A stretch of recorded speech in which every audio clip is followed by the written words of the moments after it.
تو آپ سوچیں کہ جس دن اس ملک میں MQM کا وزیر اعظم آ گیا، آپ سوچیں کہ وزارت اعلیٰ کا ہاؤس، گورنر کامران ٹیسوری وہاں جا کے بیٹھ جائیں، کہا کس نے، دعویٰ کس نے کیا اور کام کر کے کس نے دکھایا۔ لوگ ابتلا میں، مصیبت میں ہیں، پھر بھی کراچی سے سب سے زیادہ ٹیکس جا رہا ہے۔ بغیر عوام کے ٹیکسوں کے وسائل، یعنی کوئی قومی خزانے پر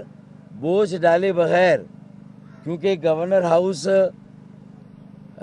کا فنڈ جو حکومت کی طرف سے آتا ہے بہت محدود ہے، تو جتنے کام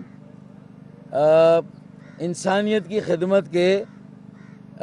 سندھ کے گورنر جو کہ MQM کے گورنر ہیں، عوامی گورنر ہیں، ان کی جانب سے خالد مقبول بھائی اور MQM کی پالیسی اور ہدایت کے مطابق ہوئے ہیں، میں سمجھتا ہوں کہ یہ ریکارڈ توڑ کام ہے۔ میں اس کی تفصیل میں تو نہیں جاؤں گا، لیکن یہ بتانا ضروری ہے کہ یہ کروڑوں اربوں روپے کی جو خدمات کے کام ہیں، یہ گورنر صاحب، ان کے ساتھ جو مخیر حضرات کی ایک ٹیم، اس اعتماد کے ساتھ کہ یہ جو وسائل ہیں یہ صحیح جگہ پر خرچ ہو رہے ہیں اور مستحقین تک یہ ساری امداد پہنچ رہی ہے، یہ اس جذبے کے ساتھ کام ہو رہا ہے۔ اور اب ہم نیکسٹ لیول پر چلے گئے ہیں۔ جو گورنر صاحب نے جس طرح کا ایک سلسلہ قائم کیا ہے، تو میں سمجھتا ہوں کہ یہ مڈل کلاس کی اصل ایک سیاسی جماعت ہے، ایک سیاسی عمل ہے، جس نے الحمدللہ بغیر سرکاری وسائل کے، بغیر عوام کے پیسوں کے یہ سارے کام کیے۔ 50,000 بچوں کو IT کے ایڈوانس کورسز کرانا، اور ابھی 6 ماہ ہوئے ہیں اور کوئی $1,000 کما رہا ہے، کوئی $1,200 کما رہا ہے ہمارے وہاں کے بچے اور طالب علم، اور ایک کورس ایک بچے کا 1 سال کا کوئی 8 لاکھ سے 10 لاکھ روپے کا فری، اور دنیا کے اساتذہ اسکرین پر SMD پر پڑھاتے ہیں۔ ہم آپ سب کو بھی دعوت دیں گے کہ آپ آئیں اور آپ دیکھیں کہ دعوے کنہوں نے کیے تھے کہ سرکاری ہاؤسز میں درس گاہیں بنے گی، تعلیمی درس گاہیں، تو کہا کس نے، دعویٰ کس نے کیا اور کام کر کے کس نے دکھایا، یہ آپ کے سامنے ہے۔